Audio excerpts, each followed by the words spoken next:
आज के लेक्चर में हम देखेंगे how to create a simple text in Canva. तो चलिए स्टार्ट करते हैं। कैनवा में हम टेक्स्ट का जो टैब है उसको किस तरह से यूज कर सकते हैं, किस तरह से यूटिलाइज कर सकते हैं, इसको हम आज के लेक्चर में देखेंगे। सबसे पहले हम इसके लिए एक कस्टम साइज जो है वो डिफाइन कर देंगे। मैं बेसिकली फेसबुक पोस्ट और इंस्टा पोस्ट जो सोशल मीडिया की है उसके लिए जो साइज आजकल यूज कर रही हूँ वो है 1080 पिक्सल्स। ठीक है, तो इसको हम क्रिएट कर लेंगे। ये अब आपका जो है एक सिंपल ब्लैंक पेज जो है वो क्रिएट हो जाएगा। अब आपने अपनी ये जो साइड पे लेफ्ट साइड पे टूल बार है, इसमें आप देखेंगे आपके पास टेक्स्ट का टैब है। इसके ऊपर आप क्लिक करेंगे तो यहाँ पे आपके पास एक ऐड हेडिंग का आपको यहाँ पे नजर आ रहा है, इसी तरह सब हेडिंग है एंड देन स्मॉल टेक्स्ट जो है वो इसको आप यूज कर सकते हैं। और यहाँ पे आप देख सकते हैं आपके पास बंडल ऑफ टेक्स्ट जो है यहाँ पे शो हो रहे हैं, प्री डिफाइंड जो है, आप इनको यूज कर सकते हैं। मीन अगर आपको इसमें से कोई भी अच्छा लगता है तो आप इस जैसे सपोज के मैं कहूँ कि मुझे ये टेक्स्ट अच्छा लग रहा है तो मैं सिंपल इसको ड्रैग एंड ड्रॉप करूंगी यहाँ पे, तो ये मेरे पास यहाँ पे आ जाएगा। ये यहाँ पे आ चुका है। और इसी तरह अगर मैं इसके ऊपर डबल क्लिक करूंगी तो भी ये मेरे पास यहाँ पे इंसर्ट हो जाएगा। अब सपोज के मुझे इसका फॉन्ट जो है इस टेक्स्ट का वो छोटा करना है तो मैं कैसे कर सकती हूँ। मैं यहाँ पे आप देख सकते हैं एक साइड पे माइनस का साइन है, एक साइड पे प्लस का है, तो इसको हम इसी तरह इसका जो साइज है वो कम भी कर सकते हैं एंड देन जो नीचे वाला पार्ट है वो अलग है तो हम इसका भी साइज जो है वो डिक्रीज कर सकते हैं। ये हमारे ऊपर डिपेंड करता है कि हम इसको किस तरह से कस्टमाइज करना चाहते हैं। अब सपोज के मैं ऊपर वाले का सिर्फ कलर जो है वो चेंज करना चाहती हूँ तो मैं इसको टेक्स्ट कलर के ऊपर क्लिक करूंगी। यहाँ पे आपको कलर पैलेट जो है वो भी नजर आ रहा है और यहाँ से आप अपनी मर्जी का कोई भी कलर जो है वो भी इसको दे सकते हैं। इस पूरी लाइन में से सपोज कि मैं इसको देना चाह रही हूँ ब्लू डार्क, तो इसका जो कलर है वो मैं थोड़ा सा चेंज कर देती हूँ। तो इस तरह आप देख सकते हैं यहाँ से इसका मैं कलर चेंज कर सकती हूँ। और जो नीचे वाला टेक्स्ट है उसको भी इसी तरह मैं सेलेक्ट करूंगी और उसका जो कलर है वो मैं सपोज के यहाँ से सेलेक्ट कर लेती हूँ। ये कलर मुझे अच्छा लग रहा है तो मैं इस तरह इसको कलर जो है वो भी चेंज कर सकती हूँ।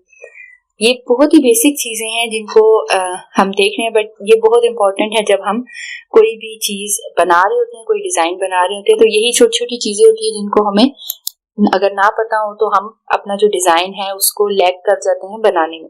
अब अगर मैं इसको अनग्रुप करना चाहती हूँ ताकि मैं इसको सेपरेटली डील कर सकूं, अभी ये एज अ ग्रुप ट्रीट हो रहा था अब तक, अब मैं नीचे वाले टेक्स्ट को अलग ले जा सकती हूँ और ऊपर वाले टेक्स्ट को अलग। मीन मैं इसको थोड़ी स्पेस पे रखना चाहती हूँ इससे, या बिल्कुल इसके साथ ऐसे जोड़ के रखना चाहती हूँ तो भी मैं इसको रख सकती हूँ। तो ये ग्रुप और अनग्रुप, इसको अब हम यहाँ से वापस जो है ग्रुप कर देंगे। तो अब मैं इसको वापस एज अ ग्रुप ट्रीट करूँ। इसको हम नेक्स्ट लेक्चर में देखेंगे ग्रुप एंड अनग्रुप का क्या फायदा है।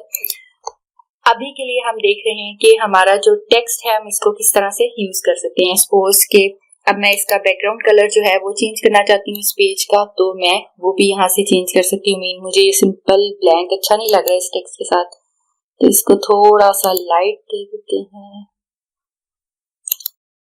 ये दे देते हैं। ठीक है, तो आप ये देखें कि ये एक सिंपल सा टेक्स्ट है और इसको हमने इंसर्ट किया।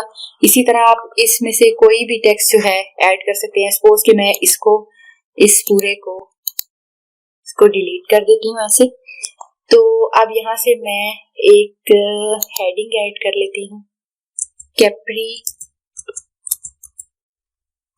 कॉन एंड स्पेस देके enter next line and then मैं कहती हूँ 1998। ठीक है, अब इसका जो कैप्रिकॉन का आई थिंक स्पेलिंग गलत है, इसको अब मैं कोई फॉन्ट यहाँ से अपनी मर्जी का सेलेक्ट करना चाहती हूँ जो मुझे अच्छा लगेगा, वो मैं यहाँ से सेलेक्ट कर सकती हूँ। जैसे कि बॉक्स को थोड़ा सा ड्रैग आउट करूंगी तो इसका साइज इंक्रीज हो जाएगा। यस, और अब मैं इसे सेंटर अलाइन कर देती हूँ। ये आप देख सकते हैं कि यहाँ पे शो कर रहा है गाइड्स के थ्रू। इसी तरह नीचे वाले का भी फॉन्ट हम चेंज कर देते हैं ताकि वो थोड़ा बोल्ड में नजर आए। तो ये थोड़ा बोल्ड नजर आ रहा है मुझे। इसका अब हम साइज थोड़ा सा इसका डिक्रीज करके देखते हैं।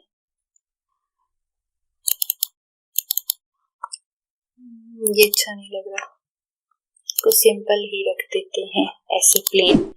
तो बेसिकली इस टेक्स्ट का मकसद ये था कि आप टेक्स्ट का जो यहाँ पे टैग है इसको किस तरह से यूटिलाइज कर सकते हैं कि यहाँ पे आपके पास मल्टीपल टेक्स्ट आ रहे हैं, इसको आप अपने नीड के मुताबिक यहाँ से इंसर्ट कर सकते हैं एंड देन यहाँ पे उसको कस्टमाइज कर सकते हैं अपने मुताबिक, उसके कलर चेंज कर सकते हैं, फॉन्ट चेंज कर सकते हैं जब आप टेक्स्ट के ऊपर क्लिक करेंगे। और इसी तरह आप इसके जो मल्टीपल इफेक्ट्स हैं टेक्स्ट के वो भी ऐड कर सकते हैं। सपोज कि मैं ये सिर्फ ऊपर वाला जो है इसको मैं थोड़ा ग्लिच जो है इफेक्ट देना चाहती हूँ, तो आप देख सकते हैं कि अब कितना अच्छा लग रहा है ये। इसी तरह आप कोई और इफेक्ट है आप उसको यूज करते हैं, देन उसका जो कलर है वो चेंज करना चाहते हैं, उसकी ऑफसेट डायरेक्शन है।